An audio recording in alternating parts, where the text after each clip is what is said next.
Good morning, everyone. So let's start with a little video, yeah? And let's see what's happening here.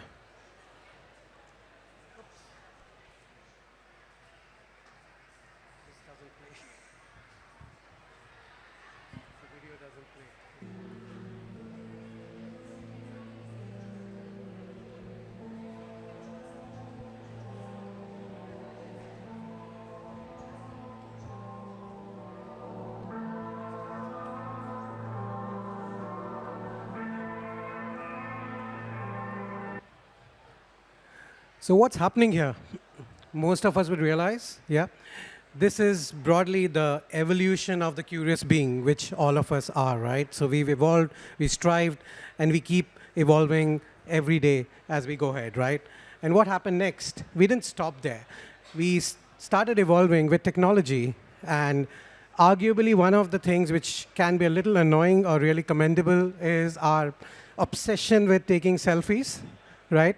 But apart from that, let's look at how consumers have been evolving. This is the world of consumers with technology in today's world.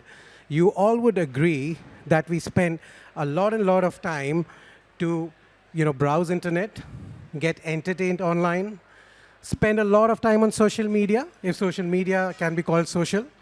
And another thing that's evolving is definitely we are spending a lot of time in shopping online. Right? We spend a lot of time. If you see, that chunk might be not as big as 100 billion visits like browsing has, but more than 15 billion traffic today is on shopping. Another interesting bit, if you see the number between TikTok and Amazon, Amazon is bigger than TikTok. We don't realize that. On the topic of Amazon, let's look at another stat. This is US Super Bowl versus Amazon Prime last year in US, right? And the fact is that Amazon Prime is probably now bigger than what Super Bowl is. Not only in traffic, but it also generates sales, and Amazon Prime generates a lot of data for Amazon as well, right? So a lot of us are spending a lot more time online shopping, right? And when we are not shopping, the other bit to look into is that there are a few stats which shows that digital influence is also on shopping is also massive, with what we do on digital commerce, right? So these are some of the stats done by DCG, which shows around a quarter of all our shopping influence, wherever we shop, comes from online. And hence, just to land two stats, that probably 3/4 of all the shopping is influenced by digital commerce, and almost 1/4 of the shopping already comes for most of us, from online. And hence, the big fact is that digital commerce, e-commerce, whichever way we want to call it, or how it evolves, is here to stay. This is where shopping probably starts and also ends quite often, and that also in a loop as we go ahead. Hi, everyone. My name is Swagat, as Amy introduced, and I'm here to talk about some of my learnings about how I see the cart is evolving and is becoming so important in lives of our marketers or any business individuals, right? A bit about me. I'm not that old in Mars as of now. I spent a little more than a year. I spent a lot of time of my career in Diageo, where I spent 17 years, again in digital transformation and similar curiosity about digital. And now I'm at Mars. And in my free time, or my passion, one of my passion is to support and be a trustee for an organization called Dogs Trust, which helps to rehome, dogs.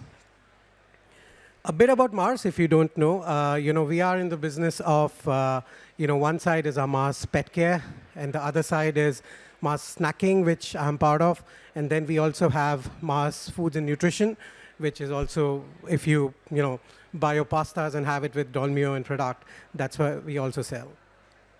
Now let's go back to that evolution of the consumer, right? I don't know if the video will play or you have to play it from there.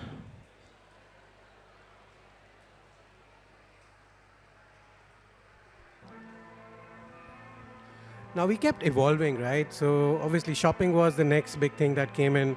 Soon the cart became add to cart for all of us. And then we continued shopping on mobile as we went ahead, right? And we'll keep going with this journey. But the next big thing, what happened to us, right? Our life was very unidirectional. if you look 10, 15 years back, not only shopping, whichever way you see, right? We had one mission, our exposure was limited, and we had only one thing to do. But what happened very soon in today's world is we became more omnidirectional. We are doing everything at the same time. Few of you will have your mobile phones right now, checking out other sessions or LinkedIn or work as we do, right? Similarly, it happens in shopping. We're not just doing one thing. We are shopping online, we are shopping physically. We might have intended to do social media or browsing some news, and we'll end up shopping or doing something else. So it's quite unidirectional, and it keeps moving, right? And that reminded me a different context on Truman, not Truman Brewery, but anyone who's seen Truman Show, our life was very, very fixed earlier, that we knew what need to do like Truman Show. And then it changed to when Truman actually walked out of the set, right? And that's where we are. Now let's go a couple of 100 years back. Anyone knows what this place is? Yeah? Borough Market, yeah. It is Borough Market. It was a thriving marketplace even hundreds of years back. And what made it the thriving marketplace? The basics of business. You need to have your product available. You need to be findable. You need to be credible to buy. And you need to be likable, right? 100 years later, not a lot changed, right? The scale became larger, and hence, those principles still remained there. But now the scale became bigger because people could walk in, or the product could walk out of that market as well, right? With transportation. And as it kept evolving, with technology coming in 2000s, it became further scalable because of the data, and it became actionable. So I think the big thing, as we look into evolution and the big next thing, the first thing is ensuring that we have the basics in place. You have to be available. Believe it or not, it's every one of our job to ensure that our product is available. It is not that supply team's job, right? And then you need to be findable, credible, likable, and actionable. I could have spoken 20 minutes on this slide and this section, but this is not that topic to be discussed today. But what we look into today is a few different areas where we need to still have brilliant basics and what is coming in. So let's look at the first thing, which is findability, right? It's really very important that, how do people find your product? And hence, the first and foremost in e-commerce is, whichever way, always stay aware of the algorithms of your retailers. And this is Amazon's A10 algorithm. If you see a lot is not going to change, those levers will still remain important. Some new levers will come up, and there will be few things which will evolve. Like the role of content, we'll touch upon it. Reviews will evolve with time. And there are few things which don't know, very frankly. And every day it's evolving as we talk, right? But on this topic, let's talk about the first one, which is your conversational commerce, right? Does everyone know about Rufus? So Rufus is Amazon's chatbot. When it came out, I almost wrote it off because I said, who's going to look into a chatbot to shop? It just sounds like a glorified version of the chatbots we always had. It has the name AI. But very soon, what started happening, when I was searching online, Rufus started getting integrated in my Amazon search. That means it's come in the consumer journey, and it's going to grow. Some of those answers, questions might be ridiculous at the moment, but the AI will keep learning, and it'll become much better. The next thing got me curious is how many of us actually shop with Alexa, buy me this, or replenish this, reorder this. A lot of us do that, right? And now if you look at it, this is all from Amazon. They all are far or near cousins within the Amazon ecosystem, and soon it'll get integrated. So conversational commerce is going to grow. Now let's look at another example. Again, the video, if you can play the video. Hi. Hi, I'm Gemini. Hi. How can I help you? What do I do? You can ask me about whatever's on your mind.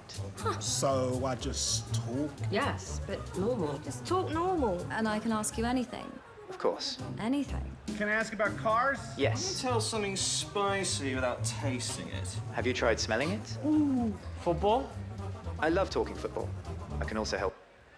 So first time I saw Gemini, this ad, I didn't think that I will be talking to Google that often and saying, OK, Google, and my phone wakes up now. But what has changed? I'm still, not part of that generation, but for a lot of people like my daughter, this comes obviously normal thing to do, right? And while we're going to use conversational commerce in Siri, in Gemini, or similar tools, very often for a lot of things like intent, knowledge, entertainment, just killing time, just for fun. But what makes us think that shopping will not be a part of that whole change in behavior? It probably will be, right? And that's what it takes us to the next level. All of us know this little black logo on the top. Not very old in our life, but very, very important in the whole industry as we know it, right? But what happened there, right?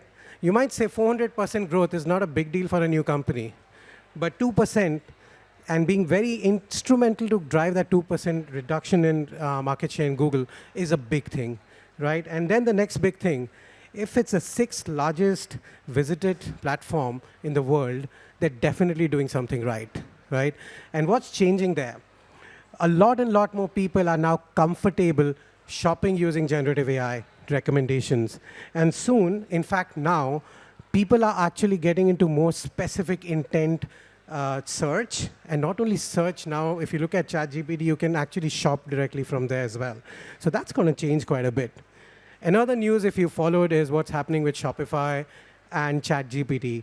You know, what that means for direct-to-consumer brands is massive, right? Because if shopping is discovered on a GPT kind of platform and converted on a Shopify kind of platform, that means a lot will get disrupted in the middle. Yeah. Let's look at the next thing, credibility, right? End of the day, wherever you find the product, what is really important is actually where does all the roads lead to? They lead to getting the right, inspirational, great information about products, because that's where the decision happens.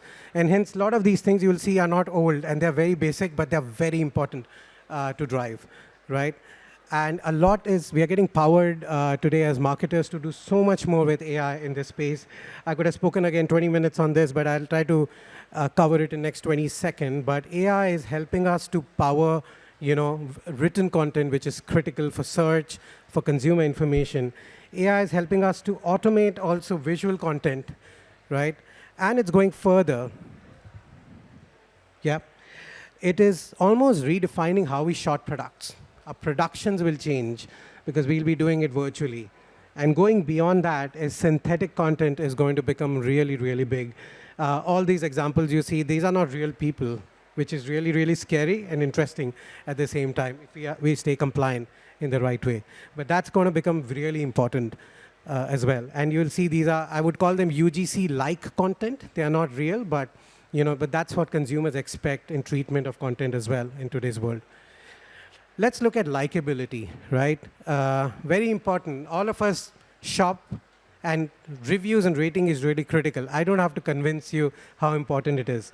But what's happening is that's becoming even more important.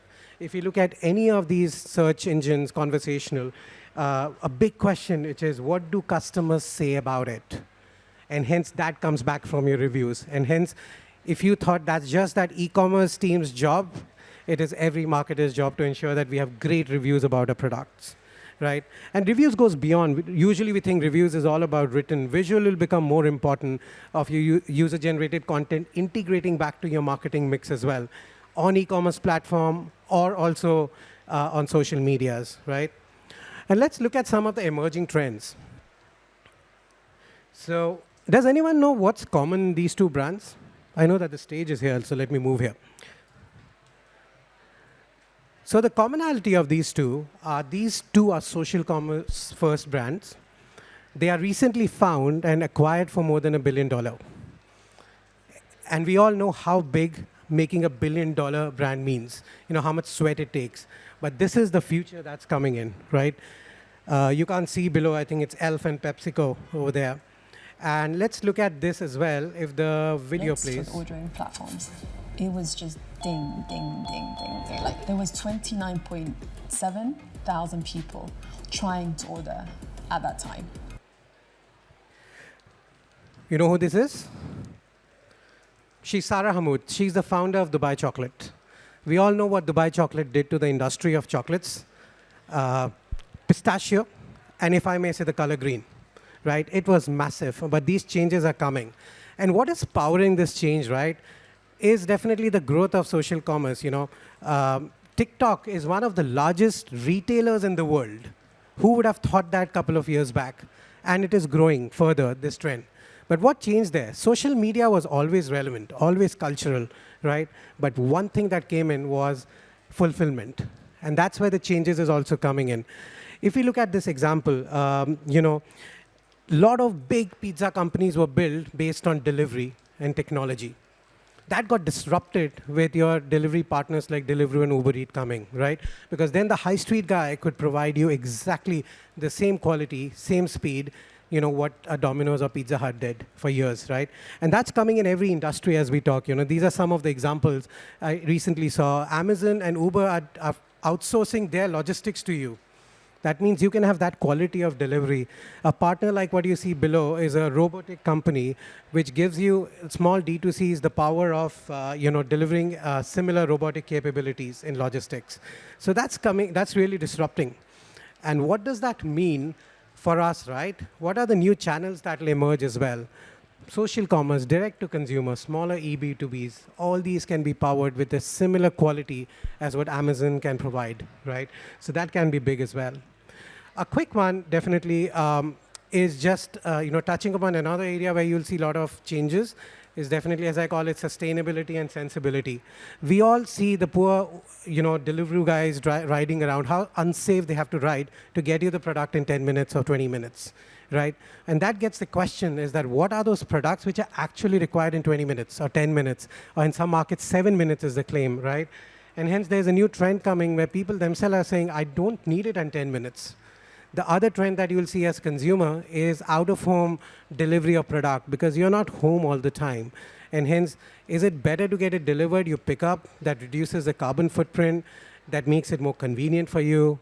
And as marketers, you see what opportunity it gets because you got that person walking out of the house to go to this corner shop or petrol bunk every second day to pick up the parcel. And hence, what does it do, right? We live in an Omniverse world now, right? Where everything is happening at the same time. Yeah, let's look at, is Tesco's a marketplace or a grocer brand as we always knew? And same as Walmart is doing exactly same. Every retailer is trying to explore a similar place. Is TikTok a social media or is it a retailer when so much shopping is actually happening there? Are we all consumers or we can be sellers as well because you can influence and actually sell as much as you can sell in a store in today's world. And last but not the least, retailers, and this is nothing new, private labels were always there, but is in this case Amazon Basics, Amazon a retailer or manufacturer? So those lines are definitely blurring. What we need to decide is that what role do we want to play in this whole ecosystem, right? And I've just put the list, but obviously you can brainstorm and figure out what is the right mix for you as well. And hence, what does it mean for us in the evolution of consumers, right? If the video plays. So yeah, we got into mobile. Now we shop, we're watching TV as well, all throughout. Even when you're walking in the house, you can just shout out to Alexa and shop. And as you walk out of the house, that's the future. You put your AirPods on, and you're still having a conversation with a bot, and you're shopping as well. And this is keep going. It will keep evolving, as we know, right? But this is only one side. This consumer is actually all of us as well, who are marketers, who are business enthusiasts as well. And hence, what does that mean for us as well? Yeah, so we will, with all these opportunities, we have more opportunities today as a marketer. We can do so much more.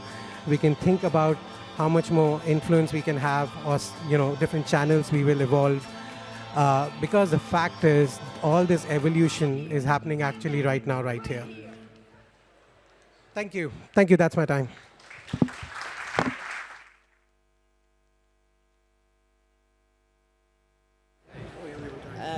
Wait for the mic. Can you hear me, guys? Yeah, great. And we've got one quick question for Swagat. So obviously, big hand for that talk. Super fascinating. Thank you. But Mars comes from a hero brand perspective. Most of your brands are household names. What role do branding and likability play in getting your brand searched and purchased in social commerce? What role does brand and? Likability play because it's such well-known brands for Mars. But I know you have emerging brands too. Yeah, I would give a personal answer, not from my company's perspective. But yes, we are proud to have one of the largest brands in the world. You know, we have multiple billion-dollar brands in our portfolio and loved every day, and probably in pockets of few of us right now. That's a big testimonial for the brand. But I think one thing we all need to be aware that, the world is also changing fast. Consumers have more options in today's world. They are more aware, and hence we also need to be on top of it. Definitely, big brands like Mars need to ensure that we continue to sell the great product we have with the great consistency we have, but we have to constantly listen to consumers and ensure that we evolve in this space. And especially on the topic of today, we need to also ensure that we are available where consumers are, because that's where consumers will shop, and you might lose an opportunity. I don't know if I answered the question. No, I think that's great. And arguably, likability and brand awareness becomes much less relevant, right? We saw the example of Dubai chocolate, which was a complete unknown and massively outstripped massive players in the market. So I think that's exciting potential around e-commerce, and what we've been talking about is it can kind of leapfrog all the things that we've already been doing, and that's why as marketers we really need to stay on top of these new innovations. So everyone, big hand for Swagat. Thank you so much for your time. Amazing.